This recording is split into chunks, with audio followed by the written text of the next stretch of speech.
So sadness is a normal part of the human experience.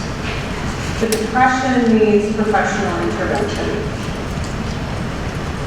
Symptoms of depression, you're probably all familiar with this, but I'm going to read them anyway.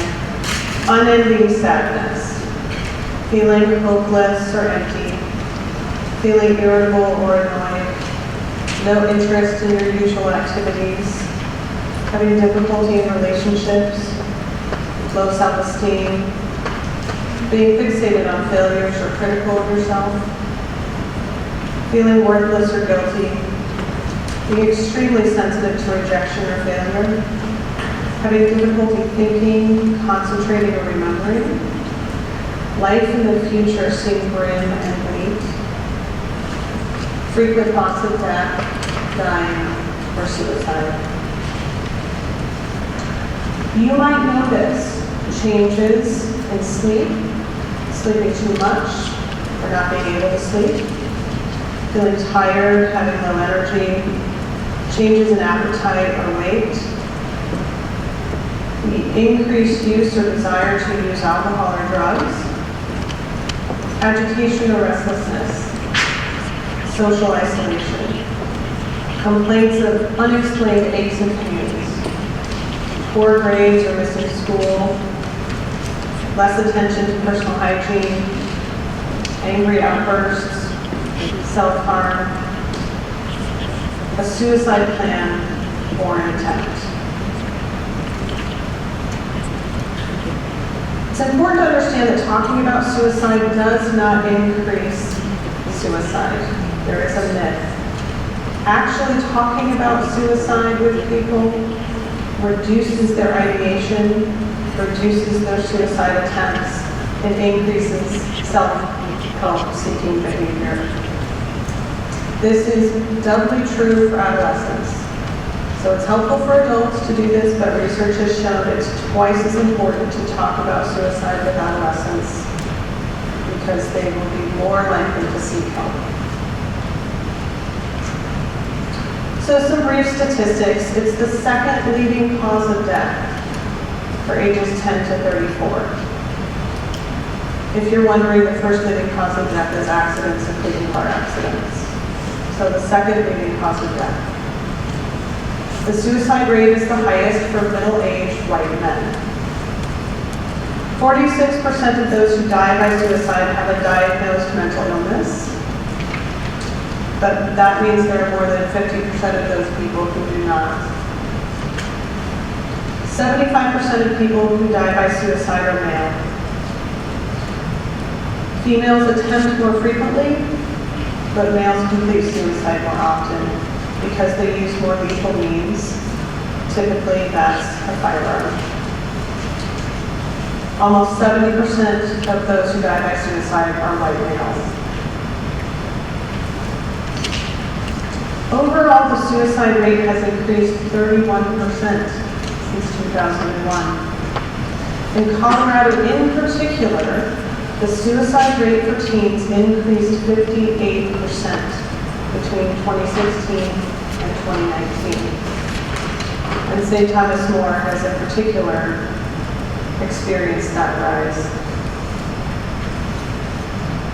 Why are there these increasing rates? It's complicated and we don't actually know all of the reasons why. A lack of access to mental health resources. So we are in the lower half of the 50 states in terms of spending for mental health resources. Poverty, social isolation, social media, and the internet. This is a controversial one, especially for young people, but there is an important factor to consider in the rise of social media, how that's used, and the amount of bullying and other things that go on through that venue. Access to guns. 50% of suicide deaths involve firearms. Altitude. So this is contested between professionals who research suicide, but I thought I would mention it because I think that it's an interesting anecdote and there's enough evidence to show that there's probably something going on with altitude.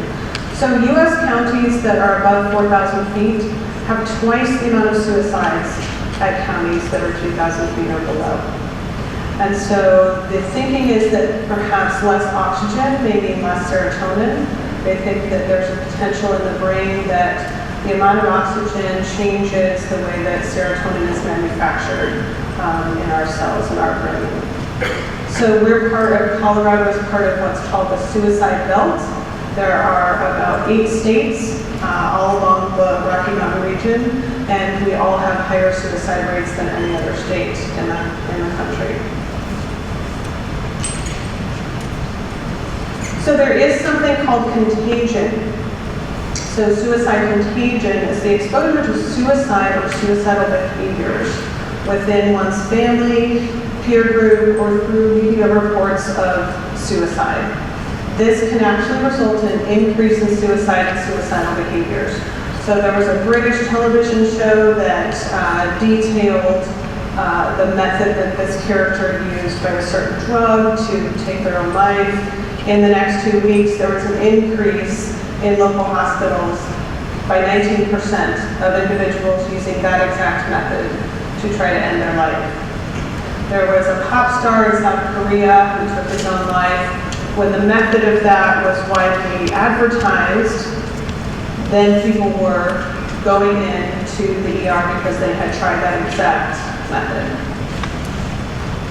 So direct and indirect exposure to suicidal behaviors has been shown to precede an increase in suicidal behaviors in people who are at risk for suicide, especially in adolescents and young adults.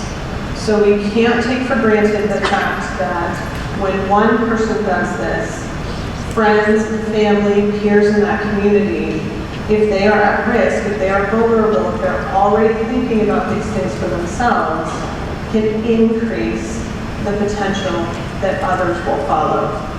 So the current COVID conditions are especially concerning right now because we've had people who've lost businesses, livelihoods, careers. We're all experiencing a lack of normal social contact. We have lower social or peer interactions for every age. Increased anxiety for everyone about this situation, about what's going to happen next. And we're seeing a lot more alcohol and drug use. So contributing factors. Relationship problems. 42% of people who end up attempting or committing suicide had some kind of significant relationship problem. A divorce, a breakup, something like that. A crisis in the past or upcoming 2 weeks. So if in the past 2 weeks or the next 2 weeks, there's some sort of significant crisis, that contributes 29% for those people who end up attempting or taking their lives. Problematic substance use is a factor in 28% of people who contemplate or end up attempting suicide. Physical health problems, 22%. Job or financial problems, 16%. A legal problem or a criminal problem, 9%. Or loss of housing, 4%. So this is where it's really concerning. If you know somebody who has had, these are people who do not have to have depression. If you have depression or you've had suicidal thoughts, you want to be doubly concerned for that person.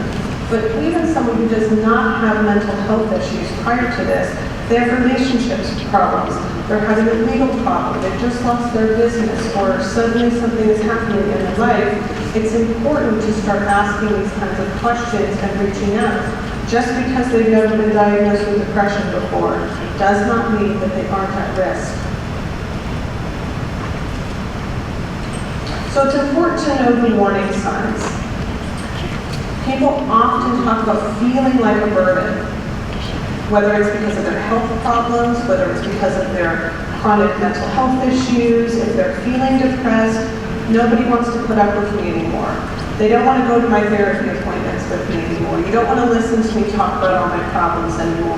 I'm just a burden for you. Being isolated, if people are physically and mentally, emotionally isolated from other people, and they're withdrawing from you, that's a warning sign. People often feel trapped like they're in unbearable pain. So it might be trapped in a difficult relationship, trapped in something else, trapped in a financial situation, or they're just in so much pain. That could be chronic physical pain, but it could be mental and emotional pain as well, that they feel like there is no way out. Increased substance use. Substance use changes our thinking, and it also makes us less likely to act in a way that is consistent with our values. It decreases our inhibitions and increases the likelihood that we might do something that we might otherwise regret. Increased anxiety. People who are looking for lethal means, if they're asking about medications, trying to stockpile medications, asking about methods of suicide, or trying to find some sort of lethal means like a weapon, that's a good sign. Increased anger or rage. Extreme mood swings. You might see somebody go from being actually really irritable and really angry and really upset to suddenly feeling very calm and seeming drastically different. That can be a sign that that person has made a plan and now they feel resolved. Expressing hopelessness. People who are suicidal feel hopeless. They don't know how to move forward, and they cannot hold on to that hope for themselves. People sleeping too much or too little. Talking or posting or messaging anything about wanting to die.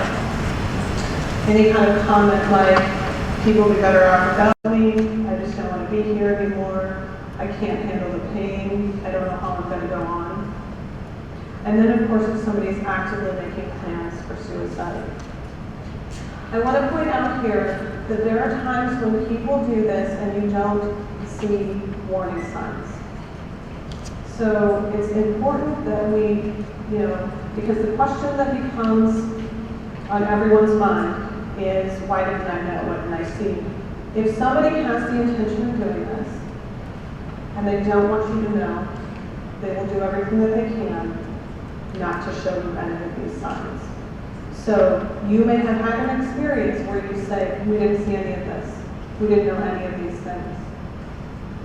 And if that's the case, it's not because you didn't know what to look for, it's not because you weren't sure about what was happening. It's possibly because that person didn't want you to know. So helping someone who is suicidal, this is the challenge, right? Is that we can know the warning signs, but then what do we do about them? So it's really critical to ask the question. Like Joe talked about, most of us who are not trained in mental health don't think about asking these questions. We know this person is hurting. We might know that they're depressed. We might know that they're having all kinds of problems, but we don't necessarily ask the question directly. So it's important to ask the question directly. Are you thinking about suicide? Are you thinking about killing yourself? Like I said before, you're not going to plant the idea in someone's mind. It's not going to change what they're going to do. Chances are they've already thought about it. And so it's really important to ask the question directly so that you know what you're dealing with. If people have not thought about that, or they're not thinking about it, they're not intending to do something like that, they'll tell you. We ask this question frequently as part of our job. And people will say, no, that's not what, no.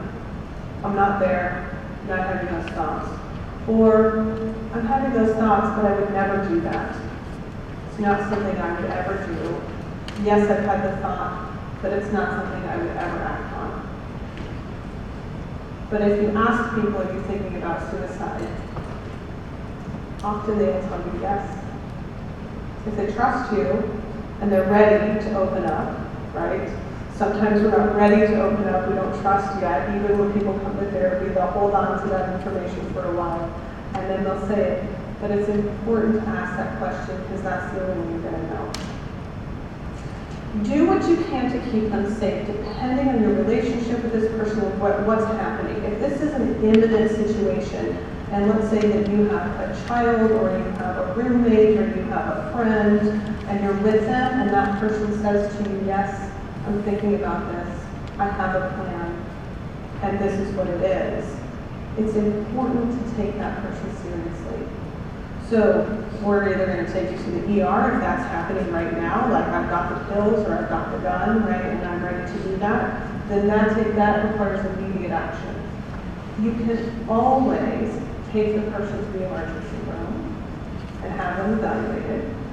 You can always call the police if somebody is not going to come with you willingly. These are the kinds of things that we don't often want to do, but those are options that are there for you. If the person that you're with, yes, I have a gun and it's in the closet. I've stockpiled pills and they're under my pillow. I have razor blades and this is where they are.